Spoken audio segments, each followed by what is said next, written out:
We are Didi and Arma, and in our daily lives we support people on the path of self-liberation. We teach time-tested energy skills like Qigong, Tai Chi, internal alchemy, traditional nutrition and meditation.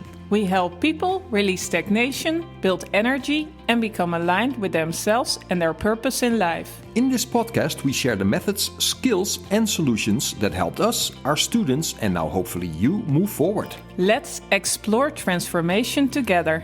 And today we're talking about Qigong in relation to our daily lives and how it can help us. Yeah.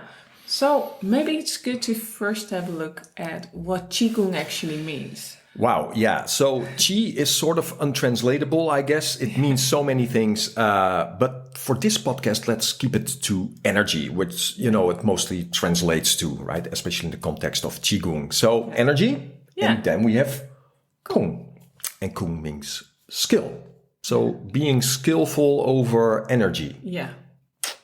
And over hopefully over your own energy. Exactly. So if we take this a little bit further, you could say Qigong actually means if we get the understanding that we actually are energy, we're becoming skillful over ourselves. Yeah. So that's the first step, I guess, in Qigong is understanding that, when we awaken the energy body, there's still this sort of disconnect, like, oh, here am I, and there's this energy. Yeah. And there's like a separation, there's a difference there. That's the first step. And the second step is where we fuse those together and we come to the understanding, I am energy. Yeah. And that's different, right? Now there's a switch, there's something happening in us. Yeah. Our perspective changes and now it becomes a matter of, okay, now I am energy. And what does this energy consist of? Who am I then? And how do I become skillful over this energy? So, also things like personal development, things like that, it's all in there, right? Health is in there, vitality is in there, your soul is in there, everything is in there. Yeah.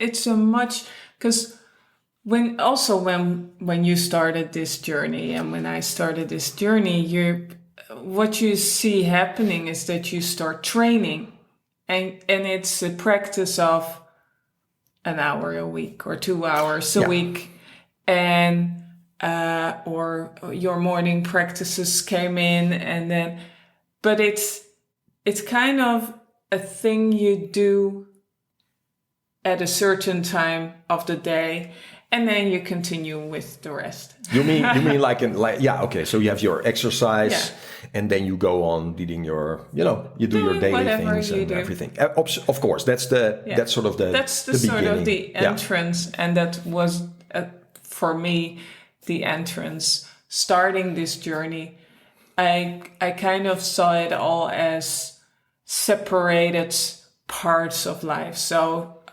okay, you do your training, you practice these things, and then you continue with living on. But almost like a sort of retreat thing, have your daily, reconnecting with yourself, all these things. And then, okay, we go out and do our thing. Yeah. Yeah.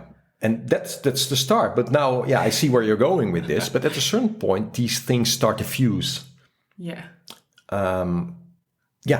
Yeah, you get this point that you become, especially with the mental training, or feeling energy was such a game changer for me when I felt the energy building the ball and doing the stretches and really starting to implement this in my life. And I already had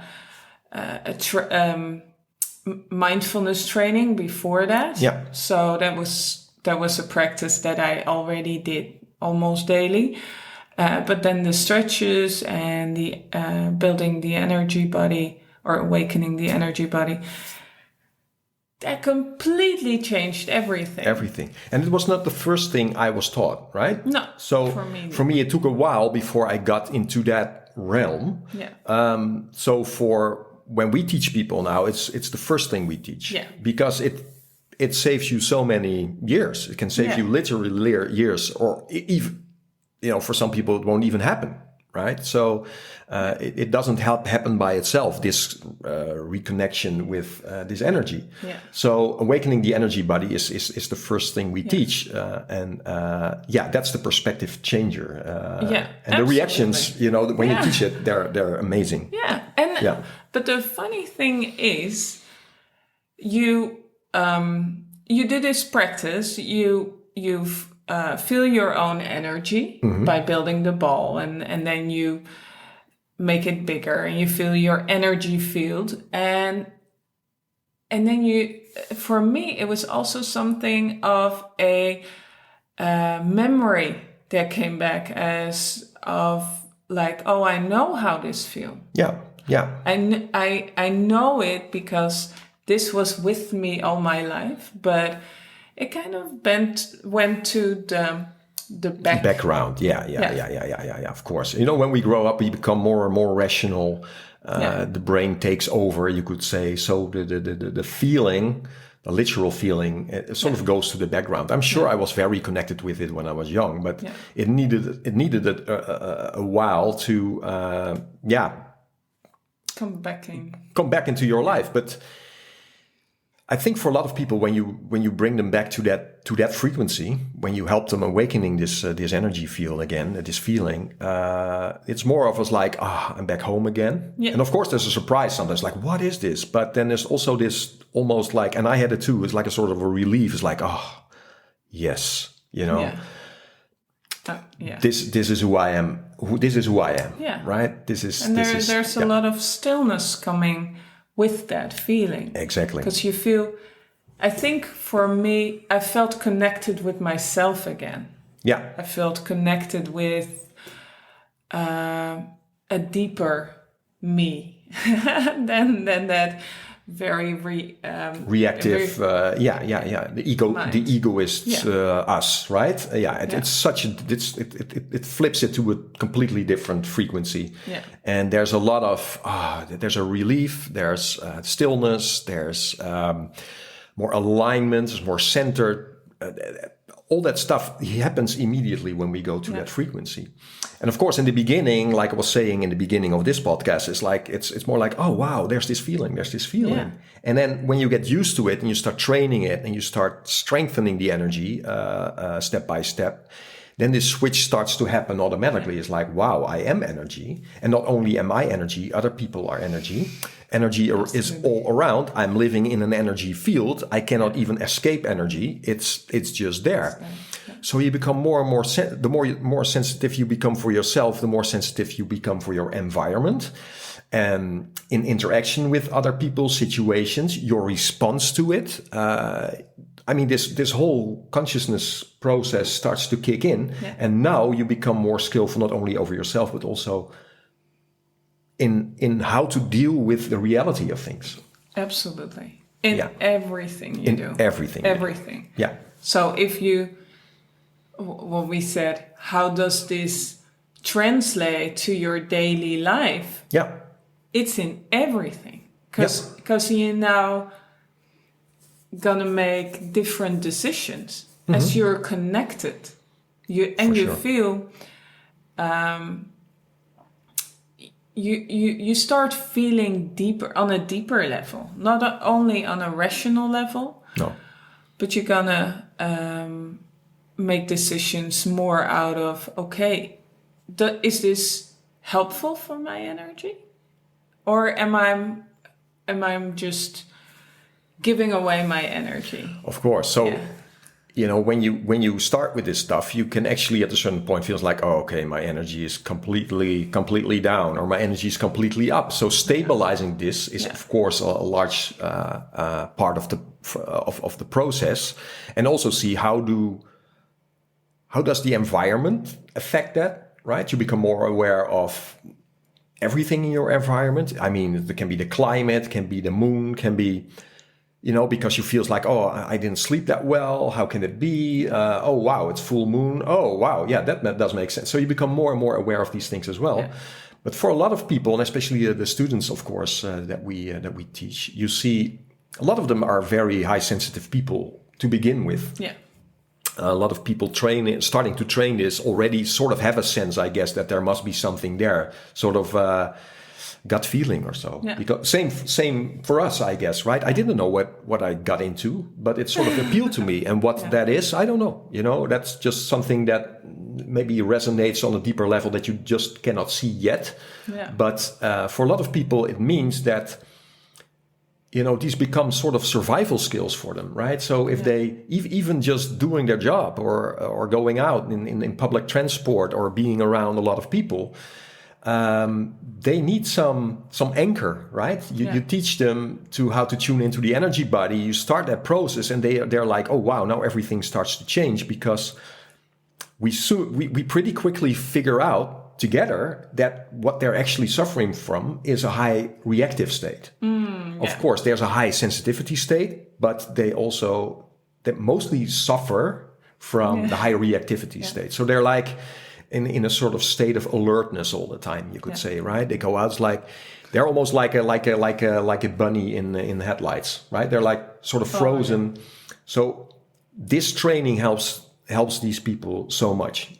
Because you create this energy thing, this energy awareness, and then they have this anchor that they can sort of regulate this reactivity, but also, you know, just the situation where they're in. That they're, you know, if the first thing I teach them is just stay connected with your energy body, make that a constant. You know, practice with it. If you get into a train, just sit and then focus on your energy body. Create this anchor instead of being out there all the time like, whoa, and then, you know, getting into this almost, resistant state. It's like, just focus on your energy body. Just sit there and do that for a month, right? Go into the supermarket with it, you know, just everywhere. During dinner, just remember how, you know, you have to sort of, I have them put Post-its in their car, right? It's like, just to remember, it's like, okay, focus on this energy body until that becomes a normal thing. Yeah. So that's totally different than just, you know, Qigong for health or Qigong for, you know, just building vital energy or things like that, or learning how to move energy. It's all in there for sure. Yeah. But it really counts in these situations, right? Yeah. I think for me, how it feels is that you kind of have this protective bubble around you. It's more that you can choose. Do I want my energy just to go out very widely and to if you walk in a forest, for example, it's really nice to just have your energy go outwards. And indeed, that happens automatically, I guess, right? Yeah. But then when you're surrounded by a lot of people and all these interactions happens, sometimes you just want to be a little bit closer to yourself and then protect yourself by all these impacts of all these people surrounding you with all their fears and all their sorrow and all this stuff that you automatically feel. A lot of people are very sensitive for that, and then they just, you know, it's like a rodeo, right? All the time. Yeah. And this can so much help them to shift from this alert state of mind to more of an observing state, right? Yeah. Like you talk about these bubbles, like you're in your bubble, you're there, but you're coming from a very still point. You don't have to interact with that. Also, you're not actually talking, but you don't really have to do anything with it. You can just sit there and notice, but not doing anything with it. You're not touching it. Yeah. You're there with your energy body and out there at the same time. And that's just a totally different perspective. Yeah. Yeah. And what I also noticed by myself and still learning is what kind of choices do you make in life? For sure. Because that is something, if you talk about what kind of impact does it have on your daily life.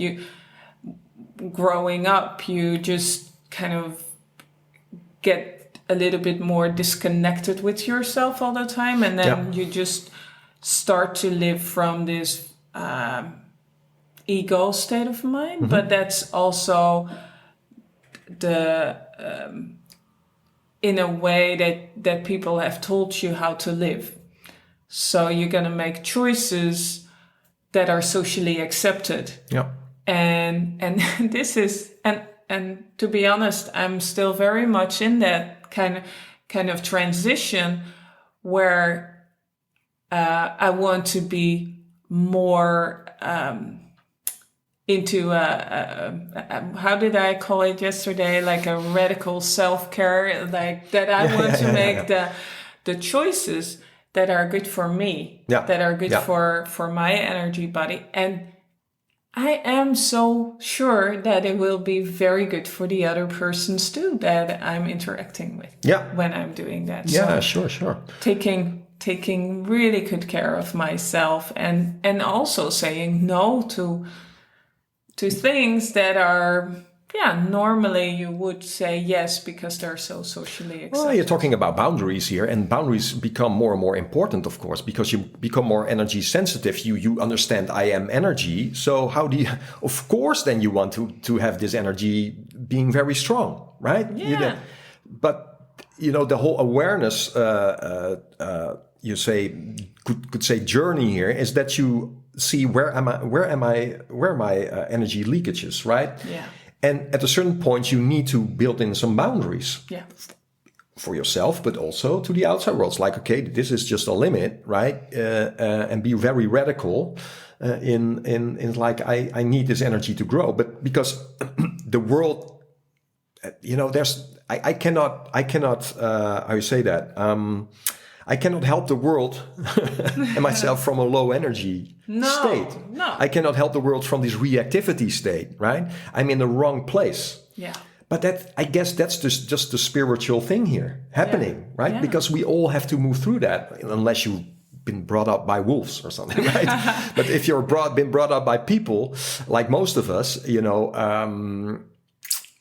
have a challenge there for sure. Yeah. And balancing thing. But you see with people, if they're in it for a while, they start making radical changes and also make choices that are beneficial, not from an egoist thing, no, not from that, but just for an energy thing. Yeah. And then they can help their families better, their friends better, their family, they come from a totally different thing. Sometimes you're in a group of people and they're together because and this is something that I've noticed, especially coming out of COVID, where we've been very much, isolated from big groups of people. Mm-hmm. And so now you see that everything is starting up again. Yeah. A lot of people are having difficulties for sure going back into these groups. And then you see those social gatherings where people don't feel very happy and secure. Yeah. But they're doing it because it's kind of the social thing to do. Well, we all want to be loved, right? There's nothing wrong with that. We need communities. We're no island, No. And this goes back to a really a primitive state, you could say, right? We need people. We need other people to be able to survive, right? We survive in groups. So there is that, but I think this, especially in this COVID era, you could say we have sort of an accelerated growth that can happen from this, where you say, okay, now I get this, how you say, these extremes now, right? Yeah. Where it used to be just like that. Now we get this isolating thing for years. And now you're going back in that. And, how do I feel in that? It's like, now I can grow. Yeah. Because, bring in all these principles and then it's especially if you say, okay, I'm going to do it. I'm going to go into that party or whatever. Okay. But how do you go in? How do you go in? With what kind of energy do you go in? And what I see happening in some of these gatherings is that it's very different what kind of people you bring together. But we were cycling past a concert the other day, and I see all these people drinking a lot of alcohol and trying to calm down their nerve system in a that's way one way to to survive. do it. Yeah, sure. But you can do it in different ways as well. And to just protect your own energy and to not have all this leakage that you... For some people it's also to make the decision not to do that anymore. Yeah. Right? It's just something you don't do anymore. You don't need anymore. Yeah. That's a lot of things that this Qigong can help with. But I think, and because now we're talking a lot about interaction with other people and how that works. And I think there is a big challenge there and there's boundaries. But the first thing that I encountered doing this training was the connection with myself and my own energy, and to really go into where do I have the stagnation, and where can I have more flow into my own system, into my own life, the decisions that I make for myself. That's the internal part of this training, is that you, on all these frequencies that you encounter, like the physical frequency, the astral frequency, which means like the whole personality, the mentally, creating flow, recognizing stagnations, releasing these stagnations. Of course, they're going to have a profound effect on the outside as well, right? But it's this, the separation thing is something that sort of disappears at a certain point, right? So the more you can get in flow, the more you lose resistance, the more the higher can express through you, you could say, right? And how that expresses itself in daily life just sort of almost goes by itself, without your doing. If you start releasing these stagnations, then your higher abilities, you could say, they're already there. Like your gut feelings, your intuition, how you guide yourself through life, making choices. All these things start happening more and more natural without you having to, being like, oh. That state, you know that state of in yourself. Could you say in yourself? Yeah, in yourself, of yourself. You recognize that so well that it's like you can put that aside so easily at a certain point. Not every time, but if it happens, it's short. It's short lived, right? Yeah. I mean, this egoistic state, you could say, drama. Where like us or people we teach, that could have thrown them off for months, right? If something happens, they're like, oh, and they caught up in drama. At a certain point, they're like, that's not me. I'm energy. I can release this energy. I know skills how to transform this. I can decide in the morning how I want to feel. I can start in the morning with how does this energy want to behave today. And that's different than me, right? It's this energy. So you get this totally different thing. It made such a difference. Being, I could say. Not thing. Being. You're an energy being. But that's exactly what it is. You start your morning off and you can decide how you feel. How is this what energy? kind of energy you have. So you can actually transform your energy into something that brings you joy, that brings you... Absolutely. And it will change your perspective on everything that happens during that day. And speaking of the law of attraction, this goes far, right? This everyone you meet in situations and... us sitting podcasting here talking about the stuff, we're just throwing it out there, I guess, right? But it's all energy, how it comes across, and that's just a beautiful process, and it never stops, I guess. It keeps developing, and I think on the highest level you start, it's daily life, but also in awareness, your awareness changes so much, is that if you have an understanding of yourself going through this process of recognizing all these frequencies, etc., you start understanding the universe, if you know what I mean, more and more, because you get this microcosm, macrocosm thing, and that's that for me personally, that gives me so much, how you say, almost comfort. It's like it's not an understanding, but you have the experience of it, and there's so much truth in there, right? And touching this truth, I have the feeling I'm just barely touching it now, right? But it's happening. It makes life so much easier, because it's like, so what is actually important here? And, it's this alignment. Absolutely. Which gives comfort, and it gives, it's soothing. Yeah. You could say. You kind of flow above. Yeah.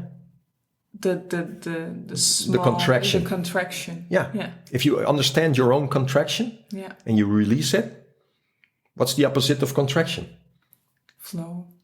And expansion. Yeah, expansion. Right. You get flow and you get expansion. So the mind expands out. Yeah.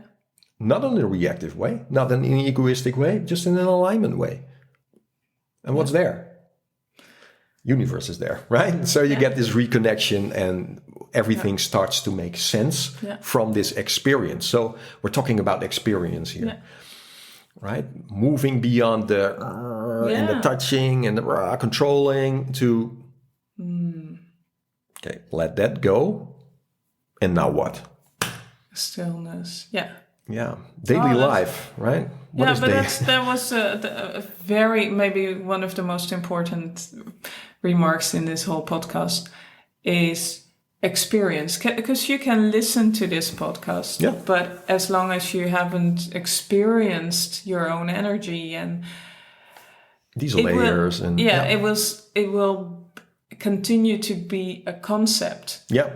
And that's a pity. That's a pity, yeah. Because the experience is what it is. That's what it is, It's, and then you can reconnect with everything around you. Because when the garden is right outside, I'm looking at it, and it's green. It's green. There's a lot of plants, and it's Dutch green, means there's a lot of rain. But So, but when I walk in there, I just feel the energy change, and if I feel stressed, I walk into the garden and I just completely feel relaxed and connected, and sitting down, and I see all these small creatures, flies and bees and everything, and I feel so aligned.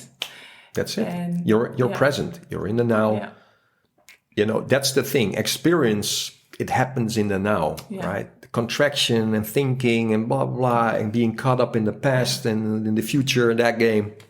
You're not here, right? That's not where your highest self is. No. Your highest self is in an experience. Yeah. So you experience energy, everything shifts, everything changes. And that's just a beautiful, beautiful ride. Yeah. So, Yeah. I like to go outside now. Let's go outside. It's not raining, so that helps. Well, I hope that was helpful. And sure. Yeah. It was a nice talk. It was nice. And I hope to see you all the next time. Yeah, for sure. So thanks for listening and watching. And bye. Take care. Bye.